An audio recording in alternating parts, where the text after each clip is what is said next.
Good evening, Rotorua. Tonight on City News. New guidelines for searching students causes concern with some parents. Economic growth strategy for Rotorua ready for Council's adoption. And a great start to our hosting of the Rugby World Cup with an outstanding day on Saturday. Those stories and more up next on City News. New guidelines around student searches have been released by the Ministry of Education. The new rules include the searching of cell phones and computers in an attempt to curb cyberbullying in schools. Principal of John Paul College and President of the Secondary Principals Association, Patrick Walsh, says the new guidelines offer clarification around the rules for searching students at schools. However, some parents have voiced concern about the blanket search of students, but Patrick Walsh says the rights of students are protected by the guidelines. I think parents are legitimately concerned about what we might call the blanket searches of students and perhaps an abuse of those powers by teachers. But when you look at the guidelines issued by the Ministry of Education, you can see that they are prescribed and they do retain the rights of students against unreasonable search and seizure. A copy of the guidelines can be downloaded from the Ministry of Education website. A groundbreaking economic growth strategy for Rotorua, developed with local business leaders, is ready to go before the Rotorua District Council for adoption. The draft Rotorua Sustainable Economic Growth Strategy is expected to set the direction for future economic progress and is a response to the need to lift overall economic performance. Rotorua District Council Chief Executive Peter Gurin says the Sustainable Economic Growth Strategy aims to realise the district's vision of Rotorua living the dream, world-class in every way. Three key objectives of the strategy for the next 5 years are to change the reputation of Rotorua, lift the performance of local economy, and to raise living standards and skills standards of the community. The draft Rotorua Sustainable Economic Growth Strategy will be considered tomorrow by the Council's Economic and Regulatory Services Committee, which is then expected to recommend formal adoption of the strategy to the next meeting of the full Council. Rainbow Springs' multi-million-dollar water ride is well underway with 150 metres of track in place. The Big Splash project will see a water ride carry visitors through New Zealand's ecological evolution, as told by park characters Bugsy the Tuatara, Jenny the Kea, Max the Kiwi and Jack the Trout.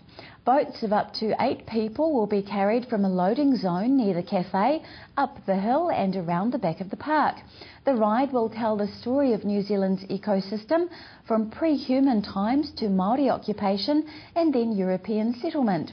Construction on the new development started in June, and Project Director Stuart Brown says the new auditorium and water ride will be a great addition to Rotorua's attractions.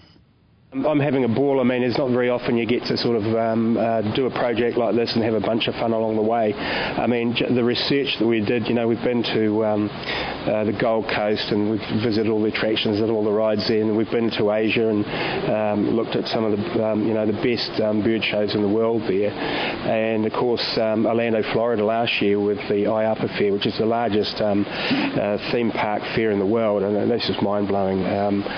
So look, we've had all that fun, and we are doing hard yards right now. There's no doubt about that. There's a lot depending on this, but you might call it a job. I don't think it's a job. It's just great fun doing it. And of course, when you start to see stuff really coming together, it certainly provides you lots of satisfaction. Stuart Brown says the development is the largest single investment made in the park since it opened in 1932. The new attraction is due to be opened early next year. In sport tonight, Fiji supporters transformed the Rotorua International Stadium on Saturday to a sea of blue in support of the Fijian rugby side. Blue afro wigs and flags waved furiously in the warm spring weather. Many spectators got into the Rugby World Cup spirit, dressing up and painting faces, with children decked out in supportive t-shirts, regardless of whether the team they were supporting were on the field or not. A crowd of just over 10,000 people watched the Fijians beat Namibia 49-25. And Bay of Plenty Police have congratulated the crowd on their behaviour at the stadium for the Fiji-Namibia game. The officer in charge of the Bay of Plenty Police Rugby World Cup operation, Inspector Scott Fraser, says the crowd were in good spirits and well behaved. One male was arrested outside the stadium earlier in the day for possession of cannabis. Inspector Fraser says there were no major issues on the roads before or after the game, and the crowd behaviour was excellent. The next Rugby World Cup match is at the Rotorua International Stadium on Wednesday when Samoa take on Namibia. To your weather, Rotorua and the surrounding area. Tonight, rain, gusty westerlies, overnight a low of 7. Tomorrow Tuesday, showers, cool, very gusty southwesterlies, a high of 13 and low of 5. Outlook for Wednesday, showers clearing, westerlies ease, a high of 14 and low of 6. Marine forecast for Lake Rotorua for Tuesday, changing southwest 30 knots, gusting 40 knots early morning, then easing to 25 knots at night. Waves up to 1 metre for a time, fair visibility and showers. Coming up after the break, we hear from Labour's spokesperson on economics, MP Dave Cunliffe. Graham Stark from the Salvation Army talks about food banks, the poor and where we're heading. But straight after the break, Steve's in the studio with more on the new search guidelines in schools with John Paul College Principal and President of the Secondary Principals Association, Patrick Walsh.